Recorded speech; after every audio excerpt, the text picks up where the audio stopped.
Bonjour, je vous présente le TP de physique numéro 9 sur la loi de la statique des fluides. Et donc cette loi va faire le lien sur l'augmentation de pression qu'on ressent lorsqu'on plonge à une profondeur de plus en plus importante. Pour cela, je vais avoir besoin de mesurer une pression. Donc je vais utiliser un capteur de pression qui va être relié sur une carte Arduino. Puis l'affichage de la pression va se faire via un écran LCD. Et bien évidemment, auparavant, je dois charger un programme sur ma carte. Donc ce programme va commencer par inclure des librairies qui vont permettre de faire fonctionner l'afficheur LCD. Je vais déclarer donc deux nombres décimaux, un qui s'appelle tension, un qui s'appelle pression. Hop, je paramètre mon écran LCD, je dis que je veux 16 lignes et 2 colonnes. Et puis la couleur de fond. La première ligne, ça veut dire tension, 2 points, pour dire qu'elle donne la valeur de la tension. Une boucle de mesure, d'accord, on va aller chercher la valeur mesurée sur l'entrée à 0. Okay. Cette mesure est une mesure numérique, donc compris entre 0 et 1024, codé en bits, d'accord. Et ça correspond à une tension qui est étagée entre 0 et 5 volts. Donc pour transformer cette valeur codée de 0 à 1024 en une tension entre 0 et 5 volts, on fait ce calcul-là, d'accord. Et puis on va afficher la valeur de cette tension en volts sur l'écran LCD et on va faire une mesure toutes les secondes. Voilà à quoi ça ressemble. Ici, donc, on a le capteur de pression, la carte Arduino et puis l'afficheur LCD qui est connecté. Ce qu'on constate, c'est que lorsque j'aspire ou lorsque je souffle, ça va faire varier la pression. D'accord. Donc la tension va augmenter lorsque je souffle et puis diminuer lorsque j'aspire. Ce que je vais faire maintenant, c'est que je vais étalonner mon capteur de pression pour ne plus qu'il m'affiche une valeur de tension, mais directement une valeur de pression. Et ce que je sais, c'est que j'ai la sensibilité de mon capteur qui me dit que pour chaque écart de 1 kPa, j'aurai un écart de tension de 20 millivolts. Et donc je vais prendre un point de mesure de référence. Donc j'ai placé mon capteur à pression atmosphérique, pardon. J'ai obtenu 1015 hectopascales de pression à l'aide d'un baromètre ou du capteur de pression qui est à l'intérieur de mon téléphone, pour une tension affichée qui valait 1,47 V. À partir de ça, je sais que delta U sur delta P, c'est 20 millivolts pour 1 kilopascal, ce qui correspond donc à 20 millièmes de volt sur 10 hectopascals, puisque hecto c'est 100, kilo c'est 1000.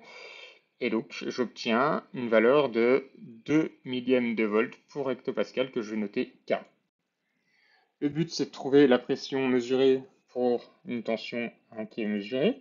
Donc pour ça, je vais faire delta U sur delta P, ce sera U mesuré moins la tension pour la pression atmosphérique sur la pression mesurée moins la pression atmosphérique. Et ça, c'est égal à K. Je transforme ma formule, ça veut dire que ma différence de tension est égale à K fois ma différence de pression. Hop, on continue notre calcul. Et j'obtiens donc que la pression mesurée fait la différence de tension sur K plus la pression atmosphérique. Et avec les valeurs que j'ai relevées, ça va donner tout simplement la pression mesurée, ça va être la valeur de la tension, moins 1,47 sur 20 10 3 la valeur de K, plus 1015 la valeur de la pression atmosphérique. Donc dans le programme, je vais simplement rajouter une ligne pour calculer la pression à partir de l'expression que j'ai établie juste avant. Donc pression égale tension moins 1,47 divisé par 2 10 3 plus 1015.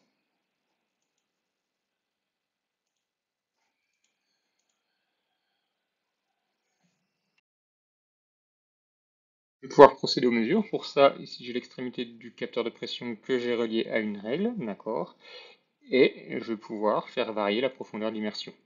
Donc je vais mesurer la valeur de la pression tous les 4 cm. Hop. Je lis évidemment la valeur de la pression ici sur l'écran LCD.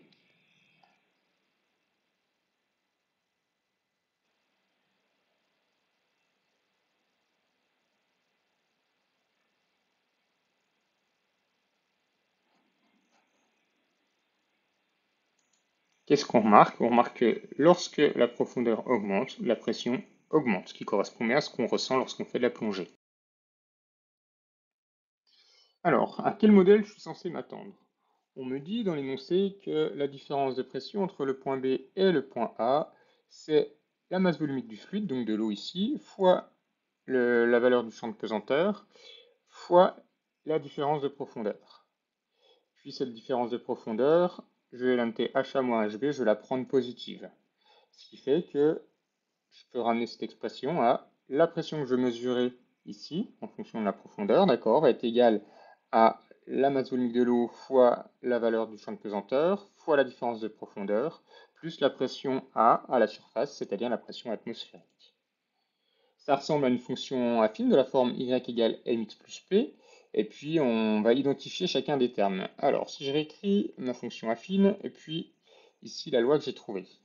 Donc, première chose, la première variable, ça va être y, dans une fonction affine. Mon y, ce sera tout simplement la pression au point B. Deuxième variable x, qui sera associée donc à la profondeur delta h. Et maintenant, il va falloir trouver où est le coefficient directeur, où est l'ordonnée à l'origine. Le plus simple, c'est d'identifier l'ordonnée à l'origine, qui sera PA, donc la pression atmosphérique, et le coefficient directeur, c'est tout simplement ce qui me reste, hein, notre petit thème en mathématiques. Ici, moi, c'est le produit de la masse volumique de l'eau fois l'intensité du champ de pesanteur. Et donc, si j'ai bien bossé, on doit obtenir un modèle affine de coefficient directeur petit m qui vaut ρ fois g, donc 1000 kg par mètre cube, attention, hein, on se place dans les unités du système international, fois 9,81 mètres par seconde carré, ce qui nous donne 9,93 kg mètre carré seconde moins 2. Et puis une ordonnée à l'origine qui vaut petit p, qui sera la pression au point A, c'est-à-dire la pression atmosphérique. Si mon modèle est valable, il faut que le coefficient de corrélation soit supérieur à 0,99. On va maintenant vérifier quantitativement cette loi de la statique des fluides à l'aide d'un tableur. Pour cela, donc, j'ai reporté les valeurs de la profondeur et de la pression et je vais transformer les unités du système international. Donc pour la hauteur, je vais transformer des centimètres en mètres, donc je multiplie par 1 fois 10 moins 2. Hop, j'étire. La pression des hectopascales en pascal, cette fois-ci je multiplie par 100, donc 1 10 puissance 2. Je fais mon nuage de points, forme XY. Voilà, hop. Je mets le titre de mon graphique, je vais mettre les titres des axes, et je vais vérifier que j'ai bien la pression en ordonnée et la profondeur en abscisse. Pas de souci. Hop, j'insère une courbe de tendance de type linéaire, j'affiche l'équation, le coefficient de corrélation, et je peux interpréter. Donc je trouve un coefficient directeur de 9235 qui est proche de 9810, et je trouve une ordonnée à l'origine de 101 398 qui est proche de 101 500. Je peux donc en conclure que la loi de la statique des fluides est bien vérifiée. Mais c'est un peu léger. Plus loin, je vais utiliser Python pour trouver les incertitudes sur la pente et sur l'ordonnée à l'origine. Donc pour ça, j'ai rentré mes valeurs de hauteur ici et mes valeurs de pression ici. Et je fais tourner un programme de régression linéaire. Donc, le but, c'est pas de comprendre un petit peu comment a été écrit ce programme, mais juste de le faire tourner, de l'exécuter. Et donc lorsque je l'exécute, ici, hop, on a nos paramètres qui s'affichent. On obtient bien déjà une fonction affine. Et puis, si je regarde les différents paramètres obtenus, on obtient un coefficient directeur qui vaut 9235 à plus ou moins 361. C'est bien les valeurs que j'avais obtenues avec mon tableur. Ce résultat ici, si je regarde l'incertitude et que je la conserve uniquement avec un seul chiffre significatif, je vais donc garder ici le 3 qui correspond au rang des centièmes. J'arrondis toujours l'incertitude par excès, donc je vais réécrire ce résultat 9,2 plus ou moins 0,4 10 puissance 3 kg mètre carré seconde moins 2. Et puis, pour l'ordonnée à l'origine, je relève les résultats sur le programme. Donc, 101 398 à plus ou moins 60. Je garde qu'un seul chiffre significatif sur l'incertitude, le 6, qui correspond au rang des dizaines, donc au 9 ici. Hop, j'arrondis par excès.